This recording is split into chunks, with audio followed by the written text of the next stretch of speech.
Welcome to Conversations with Crosswinds Counseling. I'm your host, Curtis Smith.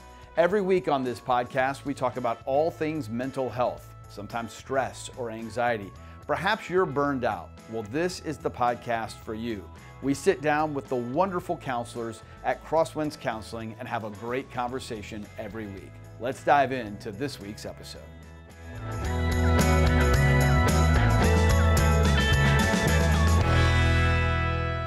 Hi, everyone. Welcome to Conversations with Crosswinds Counseling. I'm your host, Curtis Smith. Joining us today is Stephen Weaver. Stephen is one of the supervising therapists at Crosswinds Counseling. Stephen, thanks for being back on the podcast with us. No problem. We're talking about something today I think we can all relate to, addiction to comfort. Mm-hmm. I love comfort. Mm-hmm. I think we all love comfort. What's wrong with comfort, Stephen? Well, I think the thing that becomes wrong with comfort is we just get out of balance, right? It's like when you get too much of something, it becomes unhealthy over time, right? So if you get too much discomfort, that could definitely be a problem too, right? But I think in terms of comfort, I think we've been led down a path that comfort is the most sought after thing. Yeah. And I think that leads to a lot of mental health issues when you're always seeking comfort. So for example, what are the strategies that will bring about quick comfort versus healthy comfort is how I always talk about it, right? So what is some of the worst addictions out there, right? Alcohol, drugs, shopping, all those things are there basically to bring about comfort. I don't want this discomfort, whatever the feeling is. If it's grief, if it's depression, if it's something like that, we've been taught in a way to get rid of it quickly. Yeah. And most of the time, the quick strategies to get rid of that discomfort feeling are unhealthy. So there is a healthy level of comfort. We all seek it. We all desire it. And at times it's good to be in that spot of being comfortable, but too much of it is what you're saying is when we can start to pursue things that aren't good for us, or it becomes avoidance of things that we don't want to go through and tackle, and that's unhealthy for us as well. Exactly. Like, for example, if you are comfortable, you got the best recliner out there, like the Lazy Boy or something like that, and you're like, man, I'm just going to sit here all day for the next year. Okay, you're going to be comfortable, but what's going to happen to your body is it's going to be like your body kind of gets this notion, hey, I'm not useful.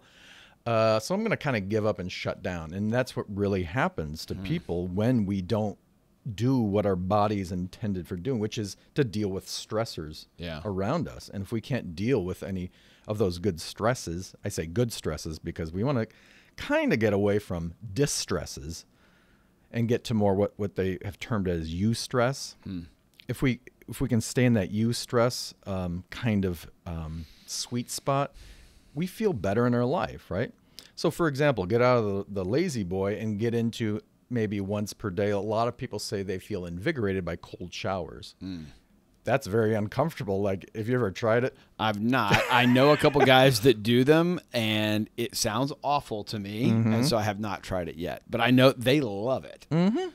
But see, that's one of the things I recommend to people because it's enormously beneficial for depression, right? It gets you out of it because your body's taking this notion, hey, I need to do something to get warm here.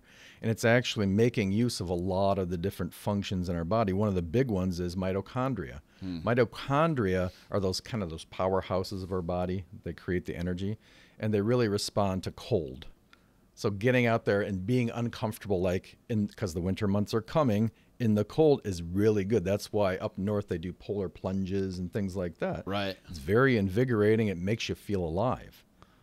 Rather than the other end would be sitting in that Lazy Boy for a year or whatever the case may be. I love that recliner metaphor because it feels good, right? For 30 minutes or an hour to just sit there and do nothing. But a year would not be a good use of a year.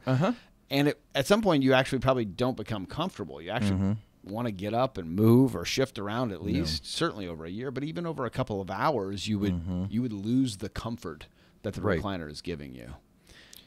I want to ask, how do you help a client who you see on that path, who maybe isn't fully there yet, but you see them growing comfortable in a negative space or comfortable in a bad habit or using comfort to avoid things in their lives, how do you redirect them? How do you get them out of that spot?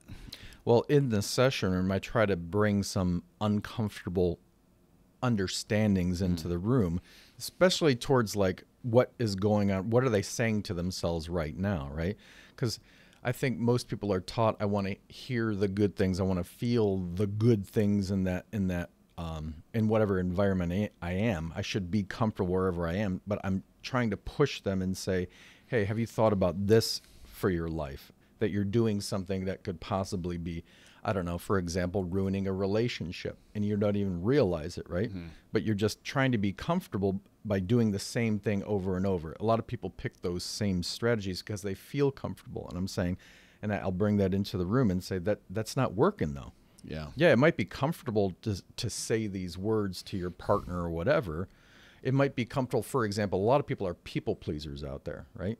And it just feels comfortable. Well, I'm supposed to people please, but that really degrades any kind of relationship, definitely a couple relationship, because the person feels just kind of like smothered in a way, just like, please give me some space, right? So letting them know that actually comfort in a lot of ways is bringing a lot of discomfort to their lives, and they need to seek balance, which, for example, with a people pleaser is looking more into themselves, which is very uncomfortable for a lot of people. To like say, wait a minute, I got to work on myself and make sure that I'm okay here versus everybody else outside of me. Right. See, it's easier to work externally and say, I got to please you and the other person, rather than facing your own demons and sitting in that discomfort of yourself. Because we get in those high towers and it's just so easy to blame and say, hey, you do that, this, and the other thing, and not say it to myself. Yeah, that part is easy. This part is hard, and we often want to avoid that. Right. Stephen, the last time you were with us, you shared a lot of natural medicines with us and had some props, and you have props again with us today.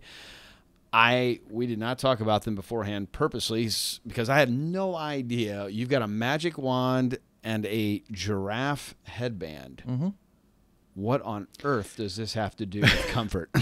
Okay, so someone's saying something that's making you uncomfortable, right? Yeah. Hey, you are a insert uncomfortable name. There's lots of them. We all know them, right? We're not going to say them. Right. But see, this is new technology. Okay. When I say this to people, I'm going to use new technology to help you translate what is really going on, what someone's really saying. Okay.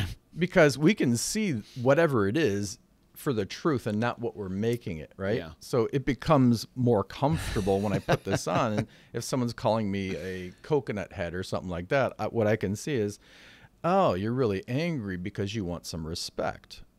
But if I take these off, I'm just going to see it for what it is. Oh, yeah, and then I'm going to defend myself and try to get comfortable in that way, if that makes sense. So it helps me translate by putting on this new technology. Okay. And there's a lot to this. I go into it when I do therapy with people, but it helps me see the truth.